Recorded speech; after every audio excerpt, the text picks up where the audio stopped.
নমস্কার, ঘরে বাইরে অপর্ণায় তোমাদের সবাইকে স্বাগত জানাই। আজকে আমার রেসিপি ভেজ বিরিয়ানি। এটা আমি করব সম্পূর্ণ নিরামিষ। এতে আমি পেঁয়াজ রসুন কিছুই দেব না। আমি যেভাবে এটা তৈরি করছি সেভাবে তোমরা তৈরি করে খেয়ে দেখবে, এর স্বাদ হবে দুর্দান্ত। এখানে আমি 250 গ্রাম বাসমতি চাল ভালো করে ধুয়ে ভিজিয়ে রেখেছি।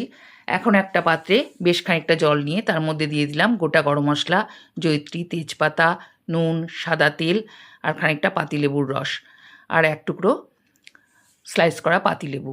এখন এটা ঢাকা দিয়ে জলটা ভালো করে ফুটিয়ে নিলাম। এবার এর মধ্যে আমি ভিজিয়ে রাখা চালটা জল ঝরিয়ে দিয়ে দিয়েছি। চালটা আমি 80% সেদ্ধ করে নেব। 80% সেদ্ধ হয়ে গেছে, এখন আমি এটা নামিয়ে নেব। এদিকে আমি খানিকটা পনির নিয়ে নিয়েছি। পনিরটার মধ্যে আমি নুন, হলুদ আর একটু শুকনো লঙ্কার গুঁড়ো মাখিয়ে রেখেছি। একটা মশলার পেস্ট তৈরি করব, টমেটো, আদা আর কাঁচা লঙ্কার। এবারে কড়াতে দিয়ে দিলাম 1 টেবিল চামচ সাদা তেল, 1 টেবিল চামচ ঘি। এটা গরম করে আমি পনিরগুলো হালকা ভেজে নেব। হালকা ভেজে আমি নামিয়ে নিয়েছি। এই তেলেই আমি দিয়ে দিলাম গোটা গরম মশলা আর 1 টিস্পুন গোটা জিরে। এখন এর মধ্যে আমি কেটে রাখা সবজিগুলো দিয়ে দিয়েছি। ফুলকপি, আলু, বিনস, গাজর, ক্যাপসিকাম দিয়ে দিলাম। অল্প একটু নুন, 1/2 টিস্পুন দেব হলুদ গুঁড়ো, 1/2 টিস্পুন জিরে গুঁড়ো, 1/2 টিস্পুন ধনে গুঁড়ো, 1/2 টিস্পুন শুকনো লঙ্কার গুঁড়ো আর 1/2 টিস্পুন কাশ্মীরি লাল লঙ্কার গুঁড়ো। একটু ভেজে নিয়ে এর মধ্যে আমি দিয়ে দিলাম খানিকটা কড়াইশুঁটি।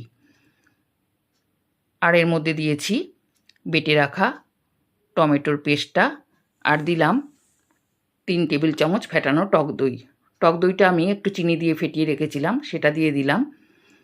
এখন একটু মিশিয়ে নিয়ে এটা আমি 5 মিনিটের জন্য ঢাকা দিয়ে দিলাম। 5 মিনিট বাদে এর মধ্যে আমি দিয়ে দিলাম 1 টেবিল চামচ বিরিয়ানির মশলা। এবার এটা মিশিয়ে নিয়ে আমি অর্ধেকটা এর থেকে আমি তুলে নিলাম।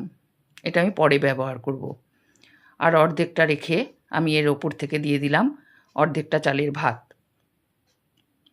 এটা ছড়িয়ে দিয়ে ভালো করে এবারে তার উপরে আমি বাকি অর্ধেক সবজি আর পনিরটা দিয়ে দিলাম। দিলাম একটু বিরিয়ানির মশলা আর দিলাম দুধে ভিজিয়ে রাখা কেশর। দিয়ে দিলাম খানিকটা ধনেপাতা কুচনো। আর বাকি অর্ধেক ভাতটা এখন এর ওপরে আমি ছড়িয়ে দিলাম। এবার এর মধ্যে আবার আমি উপর থেকে দিয়ে দিলাম বিরিয়ানির মশলা, দুধে ভেজানো কেশর আর দিলাম কেওড়া জল, গোলাপ জল আর 1 ফোঁটা মিঠা আতর। দিয়ে দিলাম 2 টেবিল চামচ ঘি, একটু ধনেপাতা ছড়িয়ে একটা চাটুর ওপর ঢাকা দিয়ে আমি এটা 15 মিনিট রান্না করে নেব। এটা তৈরি হয়ে গেছে, এখন আমি নামিয়ে সার্ভ করে দিলাম। এই রেসিপিটা তোমাদের ভালো লাগলে লাইক, শেয়ার, কমেন্ট করে দিও।